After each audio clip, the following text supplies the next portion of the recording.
বাংলাদেশের স্বাস্থ্য খাত স্বাস্থ্যহীন অবস্থায় আছে এ কথা উল্লেখ করে প্রধান উপদেষ্টা অধ্যাপক মোহাম্মদ ইউনূস বলেছেন, একে অপরকে দোষ না দিয়ে সবাই মিলে এই পরিস্থিতির পরিবর্তন ঘটাতে হবে। নিজ কার্যালয়ে সিভিল সার্জনদের সঙ্গে বৈঠকে কথা বলেন তিনি। বলেন, স্বাস্থ্য খাতের উন্নয়নে গণঅভ্যুত্থানের সুযোগকে কাজে লাগাতে হবে। পরিবর্তনের এই জোয়ারে স্বাস্থ্য বিভাগের কর্মীরা উদ্যোগ নিলেই সেবার মান অন্তত 25% বাড়বে বলেও জানান ডক্টর ইউনূস। স্বাস্থ্য খাত সংস্কারের উদ্যোগের অংশ হিসেবে জেলা পর্যায়ের শীর্ষ স্বাস্থ্য কর্মকর্তাদের সঙ্গে প্রধান উপদেষ্টার এই বৈঠক। দেশে প্রথমবারের মতো অনুষ্ঠিত সিভিল সার্জন সম্মেলনে স্থানীয় পর্যায়ে স্বাস্থ্য ব্যবস্থার চ্যালেঞ্জ ও করণীয় সম্পর্কে অবগত হন অন্তর্বর্তী সরকারের প্রধান উপদেষ্টা অধ্যাপক মোহাম্মদ ইউনূস। 17 কোটি মানুষের স্বাস্থ্য সেবার দায়িত্ব স্বাস্থ্য মন্ত্রণালয়ের। বৈঠকে প্রধান উপদেষ্টা বলেন, স্বাস্থ্য খাতে রুগ্নদশার কথা সবাই জানে। তিনি বলেন, সবাই মিলেই এর প্রতিকার করতে হবে। স্বাস্থ্য সেবা যে স্বাস্থ্যহীন সেটা আমরা সবাই বুঝি। বান্ডেল থাকলে প্রতি সেনমানিতে টাকা বাঁচবে। বিকাশ সেনমানি বান্ডেল কিনে জিতুন প্রতি লেনদেনে। এবং একে অপরকে দোষ দিই, এর কারণে এটা হয় না, ওর কারণে এটা হয় না।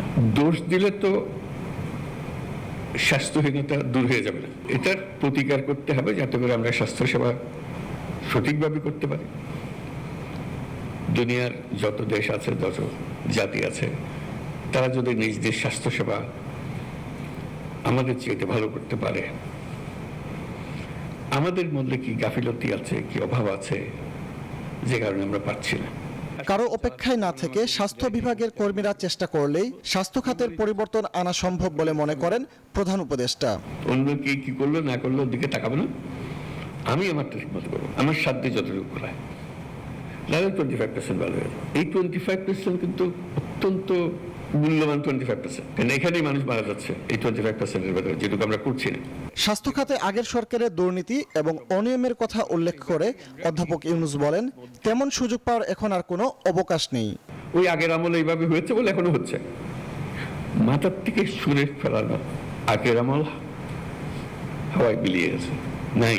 অর্থাৎ আমরা গুহা থেকে বের হয়ে এসেছি 1000 বছর পরে, আর পৃথিবীর সামনে সেই গুহার মানসিকতা দিয়ে তো এই পৃথিবী চলবে না। গুহার থেকে বেরিয়ে আসতে হবে। প্রধান উপদেষ্টা বলেন, সীমাবদ্ধতার মধ্যেও যতটুকু সুযোগ পাওয়া যায় তা কাজে লাগাতে হবে। তাহলেই বাংলাদেশের স্বাস্থ্য সেবায় আসবে বিরাট পরিবর্তন। আমরা যারা আছি, আমরা যা করি তাই বাংলাদেশের স্বাস্থ্যসেবা। ফজলে রাব্বি, সৌরভ, নিউজ 24, ঢাকা। আমাদের